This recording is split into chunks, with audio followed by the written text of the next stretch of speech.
Squealing. I'm Max Corman. And welcome to The Reverse Shot, which is back after another hiatus. We apologize for the... Spring break. Yeah. Yo.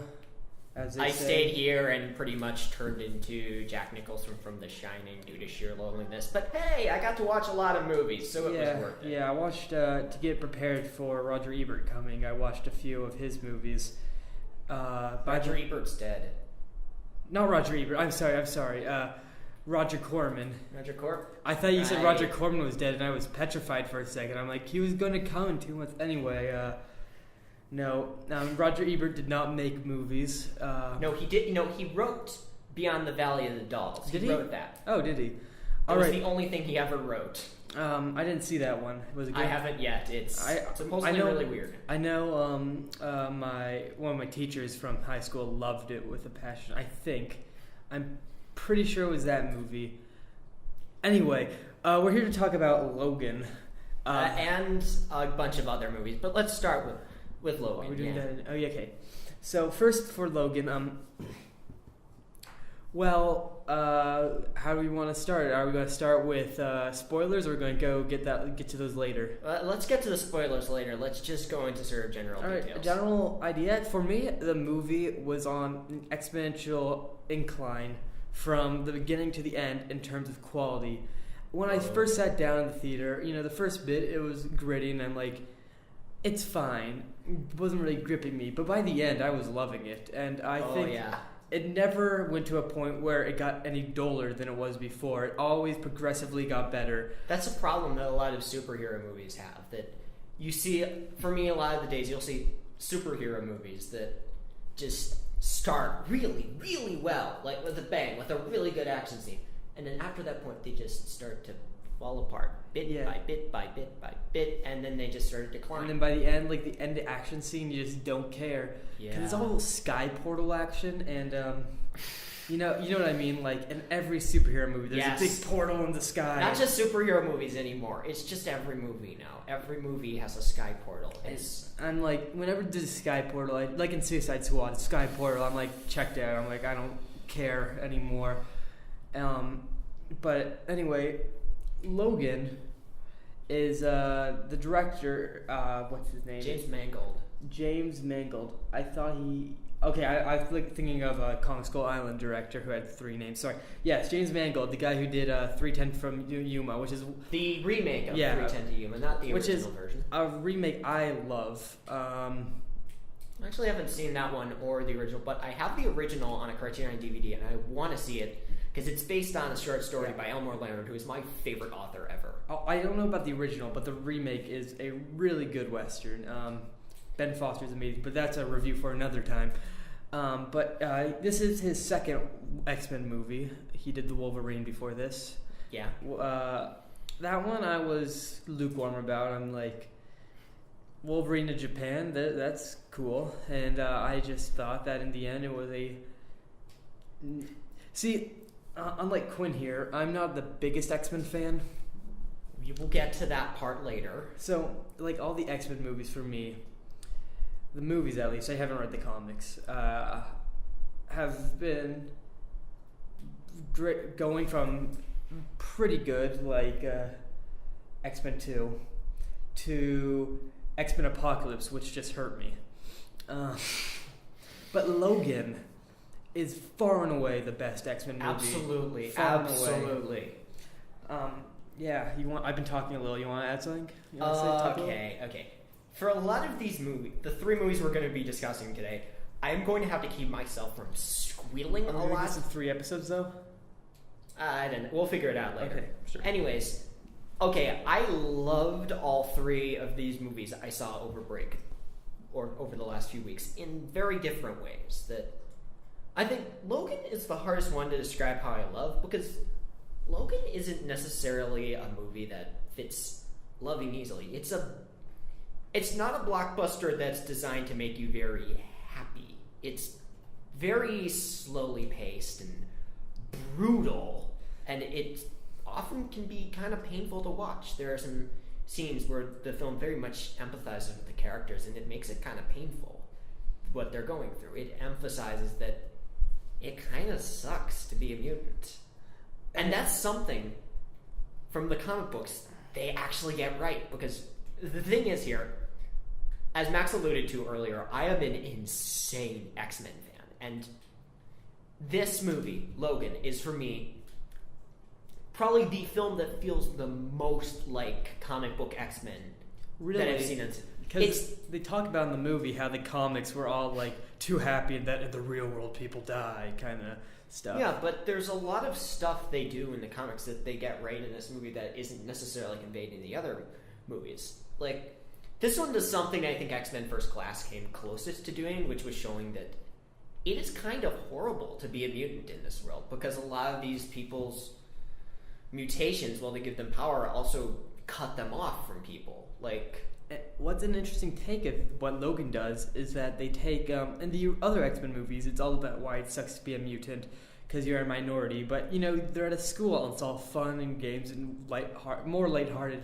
In this one, it is like, it not only sucks to be a mutant, there's no hope. It's so dire. It's like there's just no hope to be a mutant. It sounds even worse. Another interesting thing they do is that they kind of changed the metaphor that they use behind mutants for the whole series. Like, when Bryan Singer did the series, mutants were sort of a metaphor for the LGBT community, because Singer's an openly gay director, so he sort of played up that metaphor of mutants standing in for the LGBTQ community. There's a lot of moments where they will do that in very obvious ways. Like, there's a line in X-Men 2 where somebody asks, "Do your parents know you're a mutant?" And it's like, yes, Brian, we get that this is supposed to be a Isn't Patrick metaphor. Stewart and Ian McKellen both gay? Or at least Ian McKellen? Ian McKellen is. Not Patrick Stewart? I don't think Patrick Stewart is. Okay. No. But here they kind of changed that metaphor, because one of the interesting things is, especially in the final sequence, they parallel sort of mutants and the X-Men to undocumented immigrants. That the final scene in this film, spoilers, is are we into spoilers Logan now? essentially trying to get these kids illegally across the border into Canada and escaping the American military. I'm pretty sure we would give up on a wall if we know Hugh Jackman would be coming in with knives to kill anyone who would stop the immigrants. It'd be like, not worth it, just come over. If we're getting into spoilers, let's just quickly go. Do you want to just say just wrap up non-spoiler thoughts on the movie quickly? I mean, I know this one's. I don't have as much to say besides that it's a very good movie, and it feels different from other superhero movies. That this doesn't feel like the first superhero movie that's completely designed as an action movie. Like, there's a lot of action in the movie, but it's not necessarily an action movie. It's a western. It's straight up a western. It actually comes closer to a road trip movie, I think. But there are also lots of westerns that are road trip movies. Yeah, so. that's true. And they just literally quote Shane line for line in the final scene. I love that. That was great. I think that. I did not pick up on that part. But anyway, what was I going to say? It was actually. So I would say definitely go see this movie. There were little kids in the theater when I saw it. There were little kids. There was a baby in the theater. Okay. And in that first opening scene, where like the first thing Logan does is cut off a guy's arm. I look over to the mom with the baby, and I just mouth to myself, "What are you doing here? Why did you bring a baby to a movie where one of the first things that happens is Hugh Jackman cuts off a guy's arm? Why?" This is the most this is a violent movie. Yeah. But it's violent in a different way than Deadpool. I think that's good. It fits it more. It's not Deadpool where the carnage is ridiculous and over the top to fit the comic tone. It's realistic. There's no part for me in this movie where I was like wincing at the gore. But maybe that's just because I've become kind of numb to it with all the action movies. You've been desensitized. A little bit, so I don't know. Like, he cuts off someone's arm. I'm not sure. Like, is this 14-year-old level, 12-year-old level who should be watching this? But the main point is, if your little kid goes and says, "Mommy, Daddy, I want to go see the Wolverine superhero movie. Hold off until they are.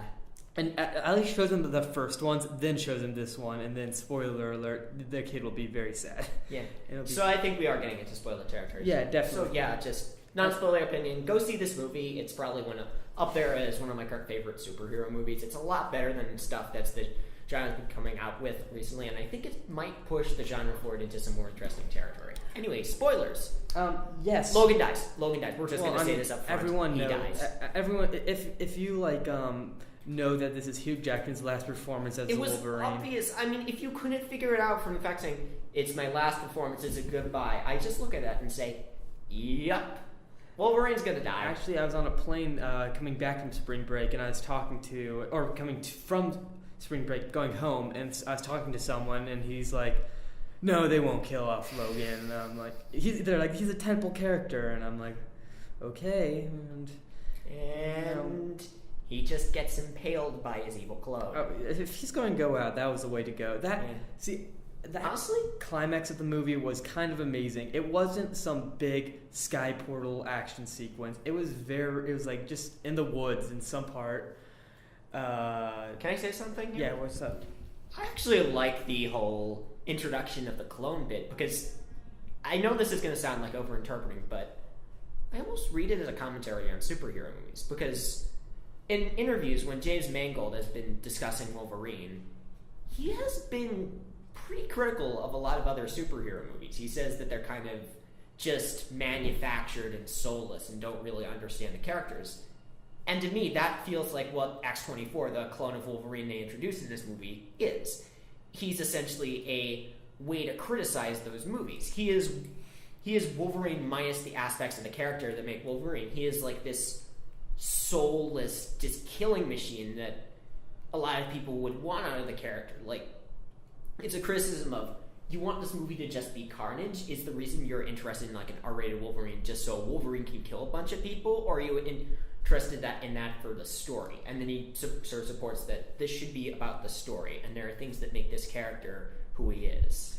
I thought it was more of a commentary on just like being made a rage machine, and just showing what he was made to be versus what he chose to become by the end, and what he learned.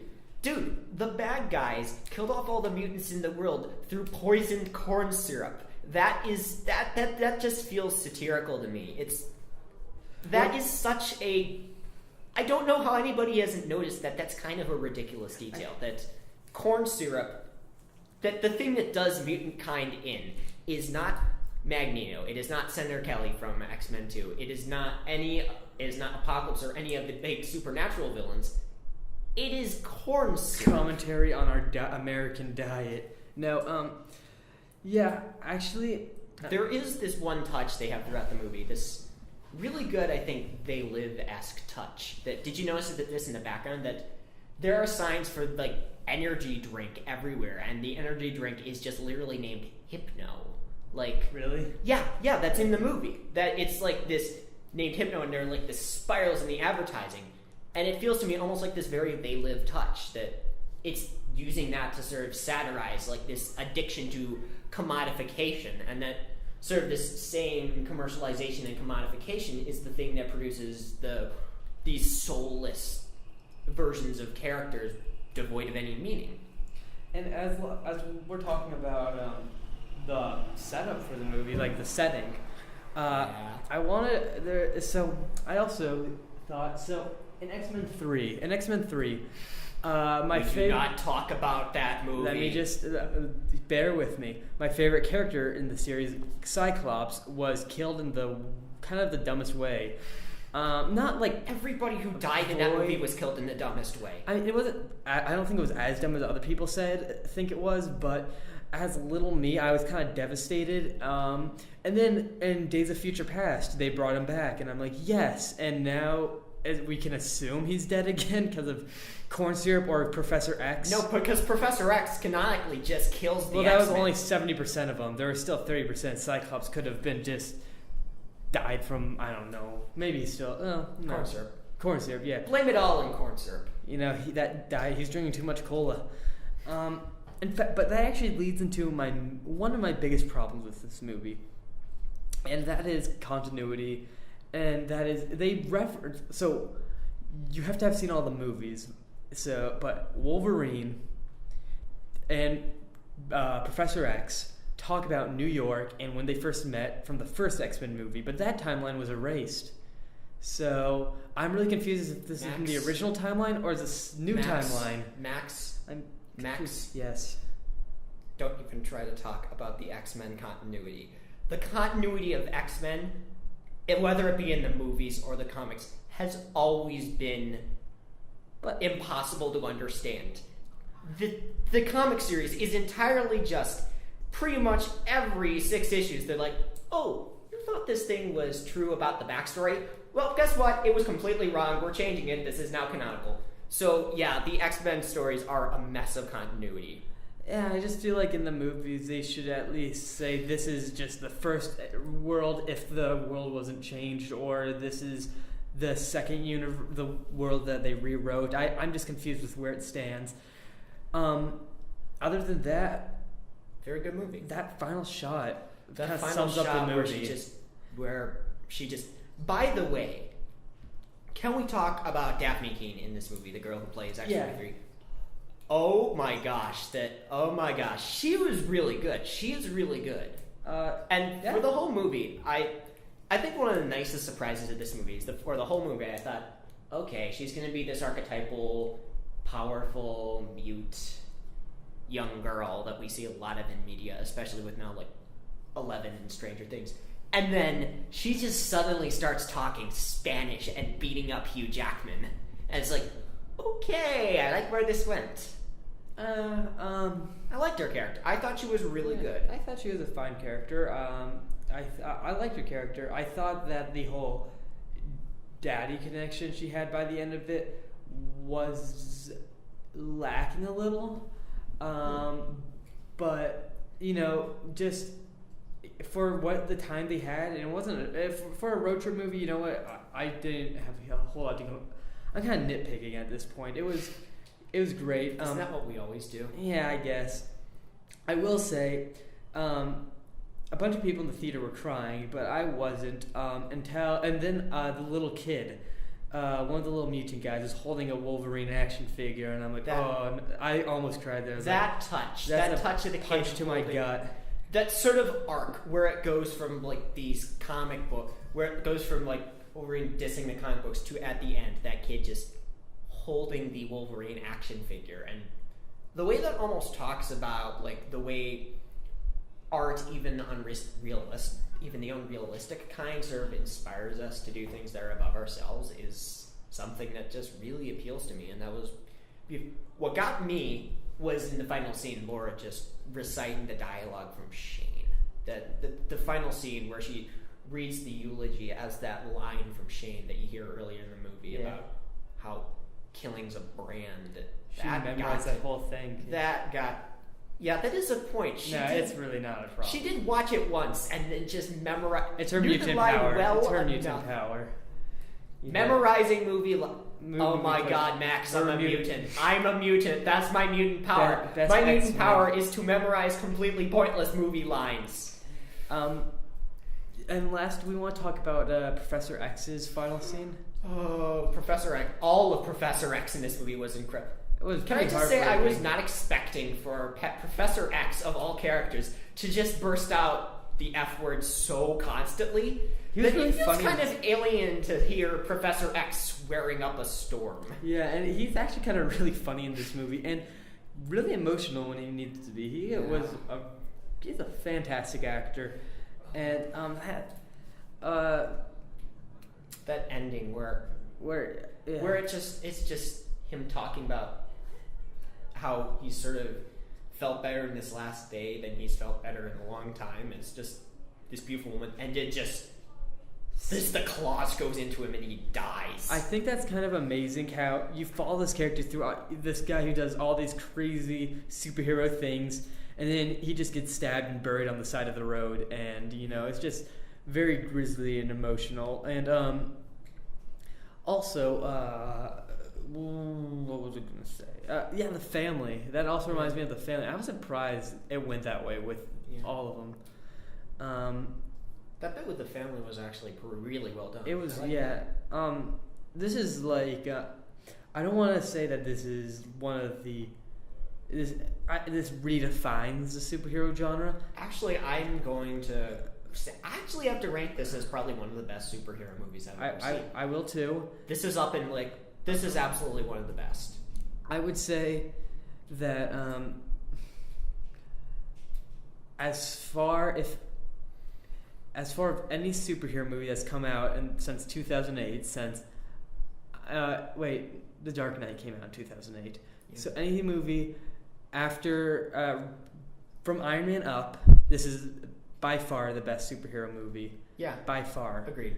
And Batman Returns is still the best superhero movie ever, though. Batman Returns is kind of awesome too. Batman Returns is so underrated. If they need I love that Tim Burton just took Batman and then for the sequel just turned it into a insane gothic melodrama. Logan and Gotham, Batman Returns aesthetic, but with I think what would have been awesome is if Logan, this Western Logan, actually took place in the Wolverine setting, so it was like the same story but in Japan. So there were still ninjas. Didn't they show that he still has one of those swords from that movie? Yeah, that also confuses me with the continuity. Yeah. But again, the X-Men continuity does not work at all. Leave it be. And honestly, that kind of did take away a little from the emotional impact of the movie. But this is a guy you grow up with, and I think, go see this movie. Definitely go see this. And don't take the kids unless they are, I would say, 14. Please, God, no. For the love of God, there's a Deadpool 2 trailer in front of this. You really do not want your kids seeing that. Yeah, you don't want your kids seeing Ryan Reynolds' butt. Oh, you don't want them seeing that. Yeah. Okay? We good? I think we're good on this one. Go see it. Go see it.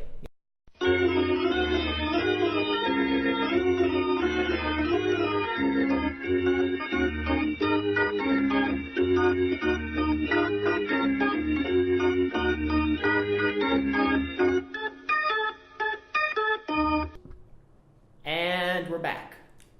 All right. So next movie, Kong Skull Island. Let me start by saying Logan had some of my least favorite posters in a long time. For most of them, because they were all so boring. They had a close-up of Hugh Jackman's face that was way too close with some claws in the bottom. I just thought they were kind of boring and dull. Kong Skull Island has the best posters. 3 of my favorite posters in a long time. They are so amazing. The Japanese poster where it's just a big throw-up of color and amazingness and action. And it's just nothing but monsters. And then you have the guys walking on the water that's super atmospheric, and then you have the Apocalypse Now parody poster, which I love. Yeah. Because, oh man, I love those posters. But if you just get the posters, this movie automatically is one of the best movies of all time. But the movie itself is pretty awesome, but not the best movie of all time. It is pretty fun. I had a lot of fun with it. I'm not going to lie. This movie had, I'd say, some definite structural problems. I think there were some issues with building character. I think there was kind of a little, not as focused on character as it could be, that a lot of it felt a little rushed. But I absolutely do not care, because this movie is so fun. This is just fun. It is, oh my gosh, it is so insane, and it is fun, and it hits everything I want to happen in a really goofy blockbuster. It has Samuel L. Jackson flying through a thunderstorm screaming Greek mythology. It has Tom Hiddleston in a gas mask slicing up pterosaurs in a poison mist. With a samurai sword. Yes, the samurai sword that he took from John C. Reilly as a Cubs fan who's been stranded in the middle of the jungle since World War II. In fact, why isn't this boat out of old planes?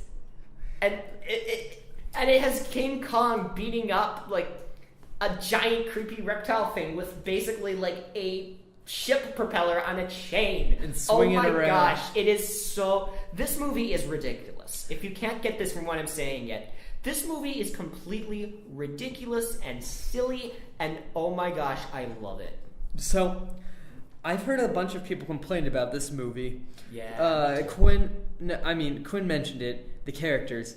I've heard a few people say, like, oh, Tom Hiddleston's characters, the characters are just not there, and it's boring because of that. And I think, if you see the movie as Tom Hiddleston on Skull Island trying to survive, yeah, I can see where you're coming from. I see the movie more as Samuel L. Jackson and John C. Reilly's movie and John Goodman's movie, because those three characters, I don't know what you guys are talking about. Those guys were interesting, and I loved watching all three of those guys. And it was I don't know why Tom Hiddleston was there. I mean, I used to not be a fan of him. Because he's Tom Hiddleston. I'm a fan of him now. Ever since I like him. I really like him. I didn't really like him as Loki, but, I saw part of The Night Manager, and I thought he was really good. And, I now have to say, he's a very good actor. He's a really good actor. He's a solid actor, but his character didn't really have any reason to be here except to have Tom Hiddleston in it. Now, speaking of actors/actresses who they underused in this movie, Brie Larson. Brie Larson is a great actress, and she got really underused in this movie. She also didn't really need to be there. Like, there were... They had moments with these characters as if they were like the main characters, and to me, the main character is probably more Samuel L. Jackson and John C. Reilly. No, the main character is Kong. Okay, that's Kong is the main character. That is true. Kong was awesome. But the thing is, the approach I actually take to the characters is, okay, I get that these characters are kind of archetypal, but it's kind of more about their journey and the setting itself. That it's something more like an old Jules Verne novel, like Journey to the Center of the Earth or Around the World in 80 Days. Those aren't necessarily about the characters. Those are about the adventure and sort of all the different locales that they end up in and sort of the situations they encounter in those. And this reminded me of that. It felt very much like one of those old adaptations of a Jules Verne novel, like back in the silent days when or Arthur Conan Doyle's The Lost World. Yeah. And I think, so, the setting to this, a lot of it is very much on location, and you can see a lot of that, and so everything looks, you got that adventure feel that you're talking about. I really did like the character of John C. Reilly and Samuel L. Jackson. Like Samuel L. Jackson, a guy who just can't let go of the war and has to find a new thing to fight, so he becomes obsessed with Kong. And John C. Reilly. John C. Reilly in this movie, oh my god, man! John C. Reilly in this movie is for me the best part of the movie. John C. Reilly is just amazing in this movie. So I didn't really buy exactly that he was there for 28 years, but he was just, his character was. I actually think his character was so good. I think it was a strong character, and the movie had a bunch of characters. This was more of an ensemble movie. Yeah. Most of these characters just existed to be killed in weird ways. Yeah, true. One of the things I do like that they do with one of the death scenes, though, is that you see it, is that they subvert a cliche that you see a lot in media that's starting to drive me crazy, and that's the heroic sacrifice, where somebody will just go in and hold up a bunch of explosives and then blow them up to stop this monster, and they'll blow themselves up in the process. This takes that, and it says, and it has it mean absolutely nothing in the context of the movie. That it has the character who does this just get thrown against a wall and die and do absolutely nothing, and it's this archetypal heroic sacrifice isn't gonna work. Yeah. I like that. It's kind of part of like the what is the word? The satirical material they have going on here, because it's this is a weird movie because it's very anti-war, but at the same time, it is insanely kind of violent. There is a lot of violence in this anti-war movie, and that's kind of contradictory. Honestly, I've actually heard people say this was incredibly violent, and Yeah, I mean, dude, a guy gets impaled through the mouth. Yeah, but other than that, there was like I don't know. I really. And a giant monster gets its intestines ripped out through its mouth. But that was very CG. I don't know. Maybe once again I've been desensitized, and I kind of, you know, I don't know. But that's the action in this movie though is superlative.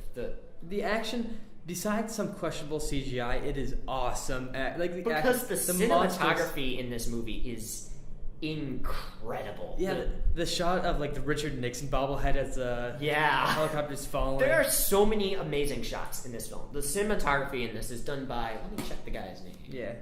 Is Larry Fong. Larry Fong, he shot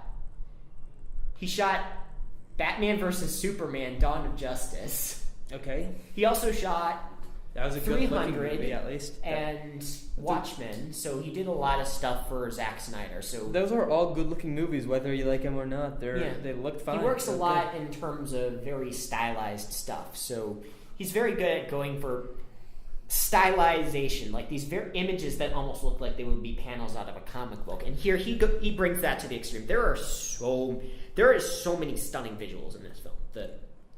The visuals are one of the reasons to see it alone, because this is just a treat for your eyes. Where like you see his silhouette. It's in the trailer. You see Kong's silhouette as the sun is setting behind him, and all the helicopters are flying in towards him, and or like they just look. Camera pans up, and you see the trees aren't all trees, but giant spiders. Yes. Someone with arachnophobia, I'm like, yeah. Like they kind of were like spider crabs, so that freaked me out. That was the part that was like, no, please let this scene end soon. Yeah, I was glad when they shot that thing. That was scary. But I also liked how the character Chapman was also the actor who played Kong, and he gets killed pretty quickly, I thought. By the monsters that Kong kills. Yeah, it's kind of like there are a lot of really good scenes in the movie. Like I like the scene with that giant water buffalo thing where they're about to shoot it and they just sort of have this stare off and then it walks away. Yeah. I like that. That felt very Miyazaki to me. That felt like something you'd see in a Miyazaki film. Yeah. Yeah. Sure. I can see that. This movie reminded me of a lot of things, but honestly, the big thing this reminds me a lot of Pacific Rim. Well, maybe the boats thing. They both had big boats used as weapons. No, it's kind of more than. I think that's more than that for me because Pacific Rim is a very goofy movie that's aware of its own goofiness. That is kind of just a director saying, "Okay, I have all this money. I have." Just a concept that is inherently ridiculous. Let's make this as colorful and crazy and ridiculous as possible because that'll be fun. And that's kind of what this movie is. It's not as deep as it thinks it is. The characters can be sometimes a little bit of a mess, but it is so fun that it makes up for that. I was smiling like an idiot for most of this movie. Oh my gosh, I had so much fun with this. I think, but for me, the best scene in this movie was actually the after credits scene, just because the hype train is boarded. Toot toot. I'm so sorry I just said that. I'm embarrassed. No, this was the first post-credit scene in a long time that actually had me squealing. So they show, like, spoiler alert, but you know what's going to happen in this movie for the most part. Except, anyway, you know that Ellie's Tom Hiddleston and Brie Larson will get off. Yeah. And they're being questioned, and they're like, and then they say, "Did you know that there's more than one king on this planet?" And then you see these cave paintings, and then you have Godzilla, Ghidorah, Mothra, and you hear the Godzilla roar. And then the last thing you hear in the movie is at top volume, Godzilla's roar, and I had to keep myself from squealing. I just love. It's like now official. They're officially making King Kong versus Godzilla. I knew that was always official, but this really just like it's real now, and I'm excited because We all know how great the last King Kong vs. Godzilla was, with King Kong shoving a tree down Godzilla's throat. And let's see, we had classic movie. And then we had this Kong Skull Island, which is fun. And then we had Gareth Edwards as Godzilla, which was fantastic. You think it was fantastic? Oh my gosh, I actually really love that movie. That movie is incredible. I think it had some good things. I honestly say it's the most. I still think average. Shin Godzilla is better. I still think Shin Godzilla is far better. I think that the 2014 Godzilla was like Magnificent Seven. I qualified both of those as the most average movies. The 2014 Godzilla was average? Very, I mean... No, it was... I actually really liked that movie. Well, I really liked that movie. What was Aaron Taylor Johnson's character's name? It doesn't matter because it's about Godzilla, dude. Well, how much do you see Godzilla? It's 8 minutes and something seconds. Okay, sure. Okay, I'm not one of those guys to say I want more Godzilla because I like the idea behind it. Doing the Jaws technique, I think that was a good idea. That was really smart. Though Godzilla isn't a shark in the water; it's a giant monster. It's kind of hard to show him without kind of. But at the same time, I think that Godzilla movie is like this: that it's an ensemble piece. That isn't so much about a single character as it is about these different people in different situations. Well, there was Bryan Cranston, who was very interesting. I like Bryan Cranston. Bryan Cranston was great. Not in there for very long. Ken Watanabe was sort of interesting. Yeah. But I can see the criticism for Kong Skull Island. I think attributes better to Godzilla and the fact that if they just had, Shin Godzilla was more of an ensemble movie. Yeah, because those characters weren't all that interesting, but you got to see them interact with each other in a kind of a parody way of Japanese government. But this one was mainly just Aaron Taylor Johnson being and he's a good actor, especially in Nocturnal Animals. But in this one, he was just guy with a wife and kid must get home and look good doing it. I know. I still really enjoyed that movie, man. I think the whole Halo drop scene, Yes, the Halo drop scene is brilliant. And I would say the movie almost made up for it being average. And don't get me wrong, I did very much enjoy Godzilla. I wasn't wowed by it. But when he opens the mosquito monster's mouth and breathes his laser down it, and I was like, it's like still not as good as the one in Shin Godzilla, where he just starts firing lasers out of every part of his body. I'm just saying, and it just turns into a giant Pink Floyd laser light show of death. The scene though in Godzilla that I'm talking about, that you can look up any criticism for that movie and everyone will say, but that one scene. Welcome back to Max and Quinn Discuss Godzilla movies. Oh, dude, I love Godzilla.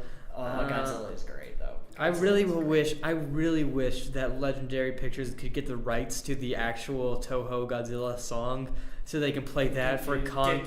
Yes. Can you imagine that playing when Kong and Godzilla meet and fight each other? That would just be awesome. That is amazing. That would be amazing. But we were talking about Kong Skull Island, right? Right, Vietnam Kong.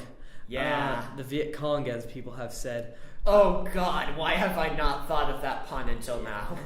The Viet Cong. It's also it's like all right, here's how it was probably pitched in their meeting. Hey, you like Platoon? Yeah. You like King Kong? Yeah. Well, what if we show you both movies as one movie? Save you the time. And they're like, okay, and then bam, you got Kong Skull Island. It's Platoon and King Kong mixed into one movie. And Apocalypse Now. Yeah. Although not as much Apocalypse Now as I expected. That it was less close to Apocalypse Now than I had thought. Were you hoping Kong would be like the horror, and then what's his name? Michael Sheen chops him up with a machete. That would probably have been Samuel L. Jackson in this case. Yeah. You would need a really big machete to do that. Yeah. They almost, yeah. I mean, if you just went... I'm just imagining, just Samuel L. Jackson running up, sticking a machete in like Kong's foot, and it does absolutely nothing. There is one scene I'm confused about in this movie that I just remembered. Remember the napalm scene? And yes, there's a napalm scene. Get ready, guys. But well, kind of a napalm scene. It's not a bomb, but anyway, they use this napalm and they get Godzilla down, and then the lizard. Godzilla? Sorry, King Kong, and then the lizard monster comes, and they're like, King Kong is down, and they've run away. And so at this point, the lizard's on top of Kong's head, and it looks like it's over. But then cut to it's daytime, and he's out of there, and I don't know what happened there. Did you? There was scenes in between there showing it transitioning to, it's showing sunrise, and then it's sort of transitioning to daytime. But how did? Because remember, there was the interim scene with the boat where they take the boat, and that was sort of a transitional scene. But it did get a little rushed during the ending. But yeah, the fight sequences were awesome. Yes. And, the monsters were all cool looking. The monsters were great. And it has a great VR video if you have a VR headset, where you get eaten by King Kong and your helicopter gets knocked down, and it's great. Max has one, and he is rubbing it in right now. I am. And go see this movie. Kong Skull Island. It's fun. It's fun. Compared to Logan, if you had the option though between Logan and this, what would you choose? Get Out. Well, okay, but King Kong or Logan so far? Get Out. All right. Well, I would say Logan Skull Island. Just imagine. All right, in seriousness, I would go with Logan, though. I would go with Logan. Okay.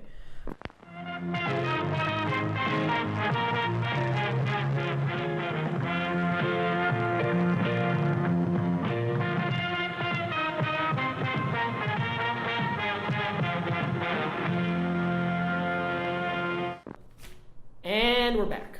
Okay, it's been a while since I've seen this movie, but I think I remember pretty well. I remember this one really well. We've been requested this one, so we skipped. We didn't do an episode on this. We didn't do it. I wanted to do one, but we didn't get the time, and now we're finally going to talk about this movie. A movie that I've been wanting to talk about ever since it has come out, and that is Get Out.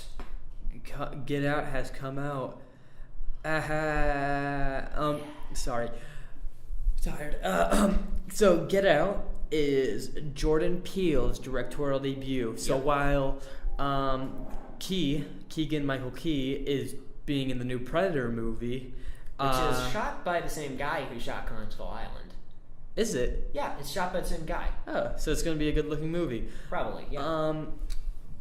Michael Peele is going into some... Jordan Peele. Sorry. Keegan-Michael Key, Jordan Peele. Peele is directing some classic horror. Yes. Look, you said classic. This is something I'm going with because I think this movie is probably going to last pretty long in cultural discourse because we will get into this later, but I love this movie so much.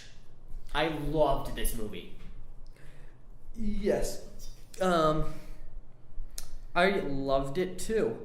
I won't say it as much as Quinn did, but I think that this was one of the better horror movies of the past decade or more. This was a very smart, very well acted, exceptionally well acted. That guy was a British actor. Yeah, you cannot tell. Interesting story, some interesting, very subtle commentary, some not so subtle. Subtle commentary? Well, what I'm talking about is mainly like the, we'll talk about it later, but the, we'll talk about it later, but, yeah, so some of the not so subtle commentary, but some of the subtle commentary that I'll get into later, and all in all, this was, like...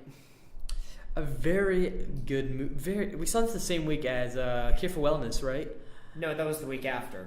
Was it? The week after Cure for Wellness. Okay, yeah. I remember comparing those two, and I remember thinking, so this movie, Get Out. So I think that Kiefer Wellness looks. I really like how that movie looks. I think it's a visually beautiful gorgeous movie that I have a lot of problems with. And that way, it's better than Get Out. But Get Out, on a story level, on an acting level, this is a superior horror film. On character level, on pretty much every other level, but visually, this is probably the best horror film of 2017. But it's only March, so. But even then, I think this is probably. Personally, I think this is better than any other horror movie that came out last year. Oh yeah, yeah. I'm trying to think back to a horror movie I've seen that can really compare to this in terms of quality, and I can't. Of last year, or for the last few years, like legitimately, this movie is incredible. And since you've been talking about it, I just need to throw in. I loved everything about this movie. So I love horror movies with social commentary because a lot of the time when you get horror movies, they tend to be very general in terms of their commentary. That this is commenting on human condition or all this stuff. No, I love horror movies that just address the current time and go in on social commentary. And this is for me the best one we've had since. I'm wondering whether to count Attack the Block as one of these movies because it's kind of an action movie. Okay, actually it is a horror movie, so I think it's the best one of these socially aware horror movies we've had since Attack the Block, or even if you go back further, Wes Craven's The People Under the Stairs. I just saw that because you recommended it. I love that. I like that a lot. I love that movie. You have two actors from Twin Peaks as evil yuppies who imprison black people in the walls of their house. No. It is not subtle, but it is great. He didn't imprison black people in their house. They were just kicking them out of their apartment buildings, and they were keeping kids they didn't like under the stairs. And then just cutting out their tongues. Yeah, but that was a weird movie. Yeah, you should watch that though, guys. I thought you were telling me to watch it again. I was no. I was the one who recommended it to you. You should watch it though. It is a great movie. It is a great movie. Yeah, but so what I was talking about with more subtle, what's it called? Subtle, social commentary. So maybe subtle wasn't exactly the right word, but what I'm talking about is, and for example, you go into a movie that deals with race, and you expect the father, when this boyfriend goes to her white girlfriend's parents' house, you expect the parents to be shouting the N-word. And you would expect like some more outright racism that you see, but in this one, it's like it's all very insidious, and it's all subtle. It's more realistic racism. Well, not realistic racism, more contemporary racism you would see in a suburban area like this, where people are just like, "Oh, I would have voted for Obama for a third term." Or it's the way. And you like to golf? I know Tiger Woods, and all these things that. One of the things that Jordan Peele does so well for this movie, I think one of the reasons why this is really resonating with white audience members, is he does really well at portraying the discomfort that an African American person feels in this situation. When somebody who might not necessarily know that they're racist starts trying to connect with them via Obama or Tiger Woods. Or saying "my man" all the time. Yeah, and what Jordan Peele does so well is that he translates it directly into horror. That you feel put out by this. You feel what it's like to be that uncomfortable during a conversation. You empathize with that, and I love that he translates this idea that's very much attached to race into something that's universal, so that people can understand what that's like. And that's one of the many, many reasons why I love this film, and this is probably going to be in my year-end top 5. Well, actually, along with Baby Driver. Side note, Baby Driver is going to be amazing. All I have seen is the trailer, and I know it's going to be amazing. Actually, you're talking about how you kind of know how it feels like to be in his shoes. Yeah.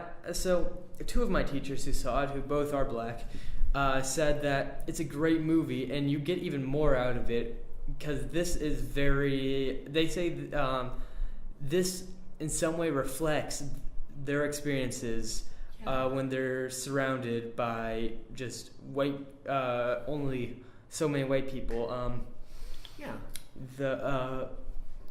And I guess you can see that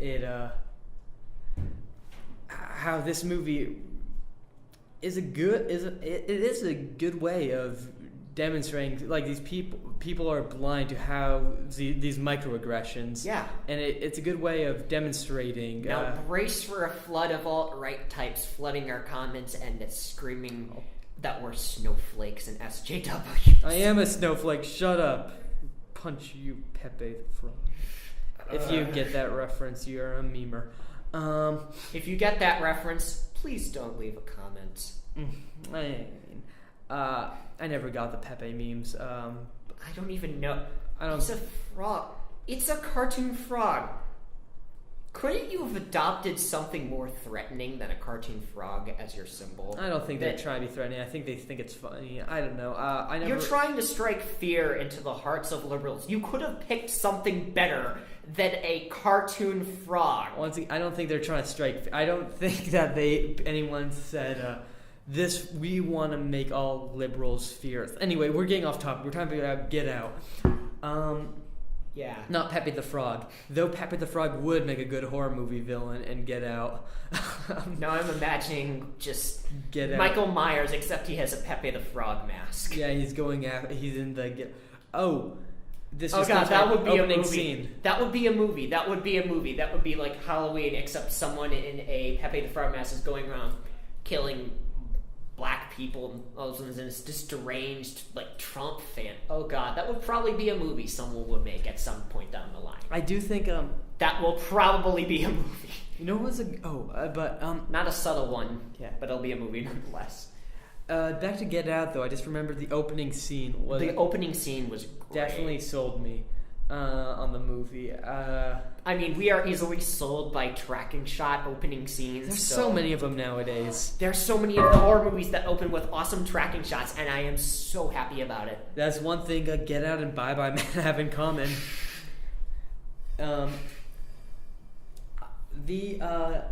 I can't tell which performance was the best in this movie. There were a lot of great performances. Was it the main character played by Daniel Kaluuya? Daniel Kaluuya. He's from Black Mirror, and Daniel Kaluuya is fantastic. Either him movie. or the dad. The dad was also Bradley Whitford from Cabin in the Woods. Let's see. Catherine Keener was really good as the mom.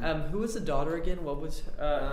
Because she had to play like a huge range. She had to like play a person pretending to be something else. She's like acting about, but she has with acting. Yes, that leads into, and we are going into spoilers here. Sorry.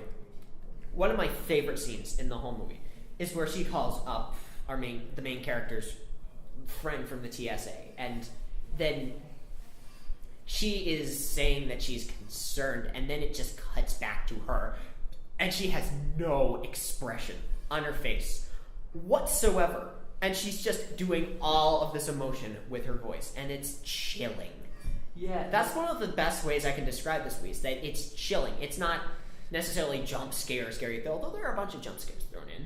Yeah, I thought, like, no, peel, don't throw in. But it's uncomfortable, and I like that. It's a horror movie that makes you feel creeped out and uncomfortable, and I love when something does that in very smart, subtle ways, like this one did. Yeah.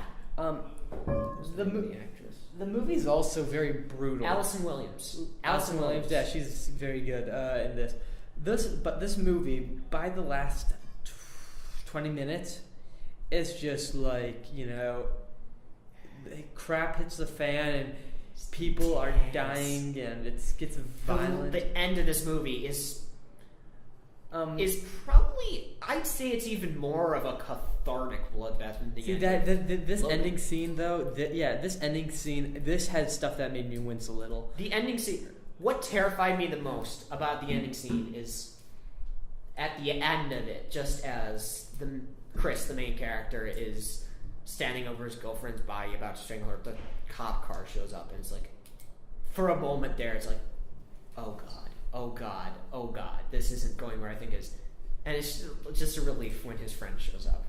And how she even tries to signal out to the cop car help, like she's essentially the victim. Yeah, because I thought that's how they would end it, have this social commentary of that would be very Night of the Living Dead-ish. Yeah, and I think they could have done that, and I think that would have worked very well. But a happy ending. These things need catharsis. That I think sometimes catharsis is almost more radical than just throwing in something dark and nihilistic. That sometimes you can have these Night of the Living Dead endings where it reflects that, okay, reality is not good for these people and it will continue not being good. But sometimes you have something like this which is like, yeah, things can change. We can change things. And I think that's something we need in a socially conscious horror movie in these times, because there's a lot of helplessness right now. I would say my three big problems with this movie. So one, well, this isn't a problem. I think besides the opening shot and a few scenes, I didn't think that this movie was amazingly shot. It was kind of forgettable in how it was. I don't know. I'd actually argue especially that compared to Get. I it's mean, a lot. I think it's a lot smarter than you're giving it credit for. The cinematography, I think, is really smart because it does its job, but in a subtle way. That it's constantly using visual language to manipulate you, and in very smart ways, but never calls attention to itself that it's doing that in smart ways. That it's fluid. Okay, I shouldn't say it's poor cinematography because it's not. I think what I'm thinking more of is that there are a handful of scenes that stick out. Like, these are very good looking scenes, like artsy scenes or shots, and then the rest is like it's filmed like you're filming, you know, life in the suburb. Yeah, but or a horror movie like that. Yeah, but does every shot in every movie No, need it to doesn't. be stunning? It doesn't, and part of this is I was just comparing it to Care for Wellness, which is very much a visual movie. Yeah.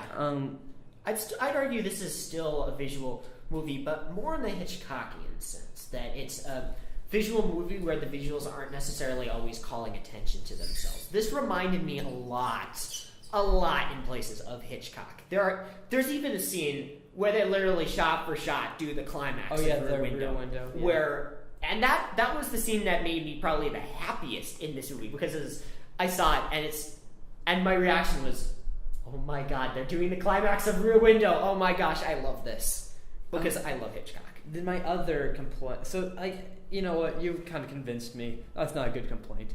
I'm so tired. My other complaint is some of the science kind of confused me, and I know it's science fiction. Where they're like putting someone else's brain into something else, but you know, I can get into this, but it might be a bit of a waste of time. But there seemed to be some error in this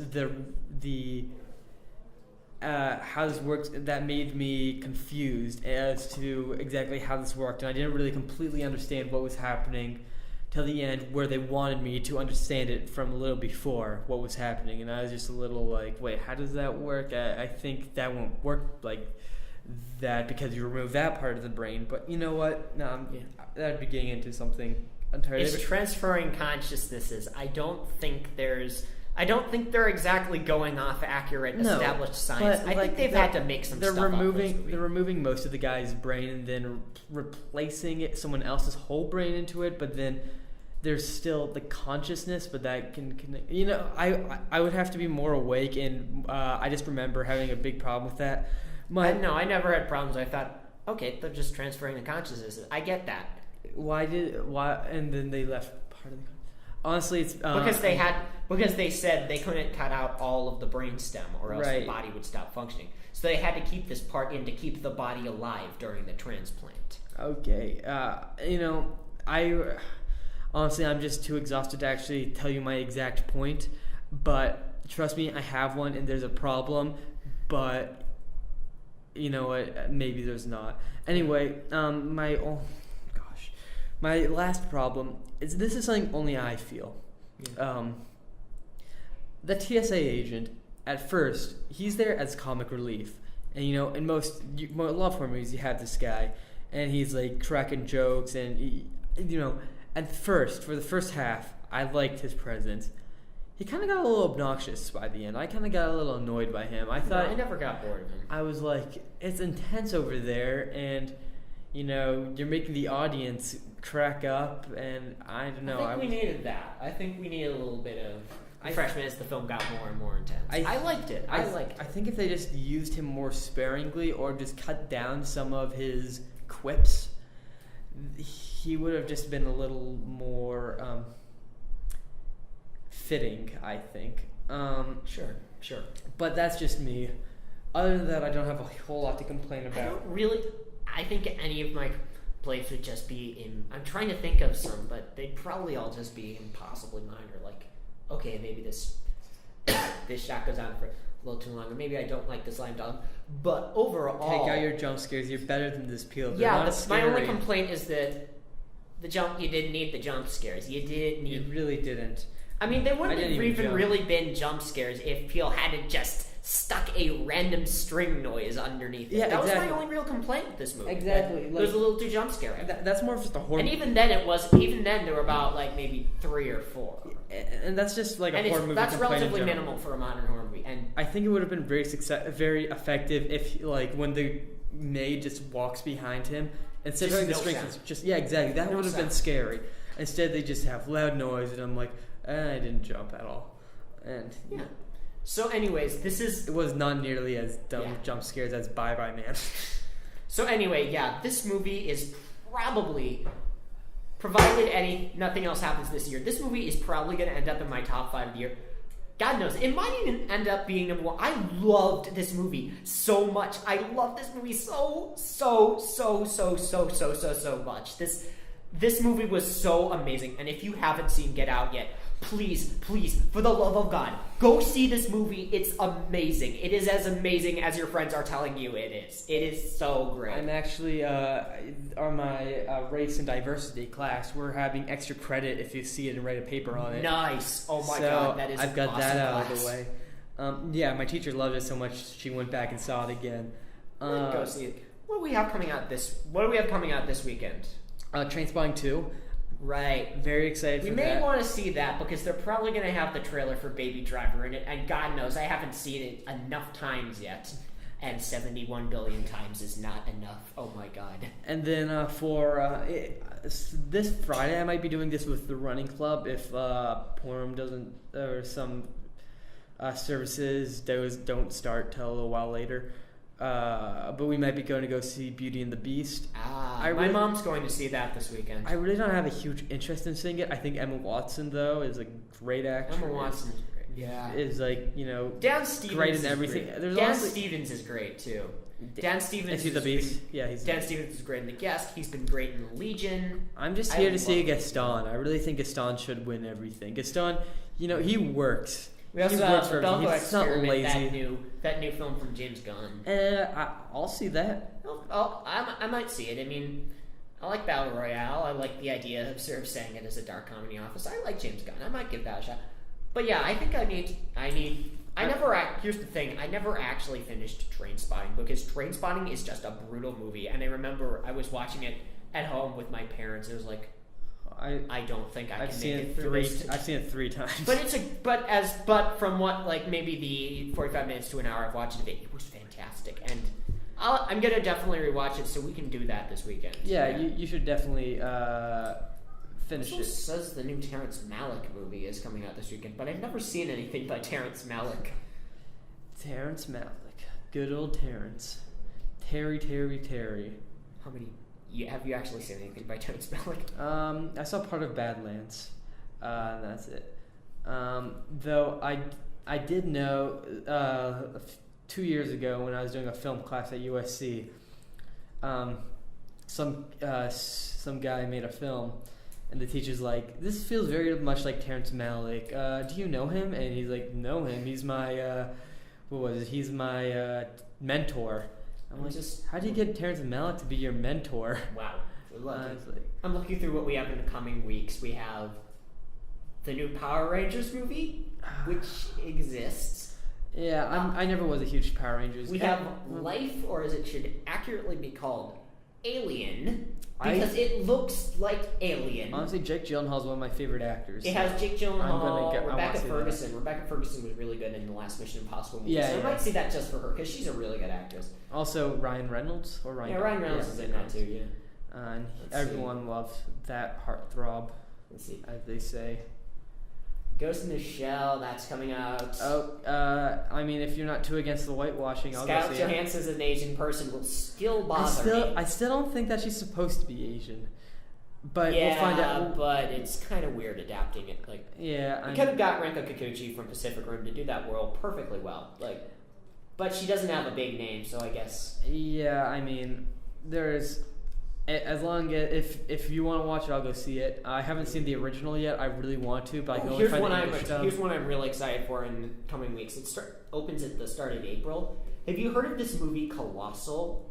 Yeah. It's the giant monster movie where Anne Hathaway discovers that her actions are somehow controlling a giant monster. Oh, I do know the story. And it's also apparently all about like misogyny and toxic masculinity, and it's also apparently like a really like kind of ridiculous monster comedy, and it looks really cool. Actually, that week looks really cool for kind of interesting genre films because you have that, and then you have The Void, which just looks like an insane hard R-rated Lovecraft movie. Junho Bong is also doing a monster movie that's coming out soon. This is such a good year for monster movies. Oh my god. Not Ozu, it's called Oksha. With Tilda Swinton and Jake Gyllenhaal. Yeah. That one looks good. I'm going to see that. One of my favorite actors, one of my favorite directors, one of my favorite actresses, because you gotta love Tilda Swinton. Is great. Tilda Swinton is great. And then, let's see. Oh, here's another one I want to see. Free Fire. Have you heard of that one? Yeah. It's just apparently just a giant darkly comic gunfight, except nobody actually knows how to use it. Yeah, that's the one in the warehouse. Yeah, it looks really fun. It looks so... Plus, it's got a killer cast. It's got, let's see... Oh, Carlito Larson, Michael Smiley, who's in a lot of stuff I really like. Charlton Copley. That's how you pronounce it. How are you trying to pronounce it? I said Carlito Sharpley or something. Carlito Sharpley. I don't know how you pronounce his name. All right. Well, anyways, I guess that's it for us right now because we're kind of tired. It's late at night. I kind of need to get to class. So anyways, thank you for listening to our podcast. If you like this, make sure to like, comment, and subscribe. Share it with your friends. Share it with your friends. Yes, that too. This is going to be bigger than U.S. Steel. Yeah. What movie? And anyways, thank you for listening and have a good night.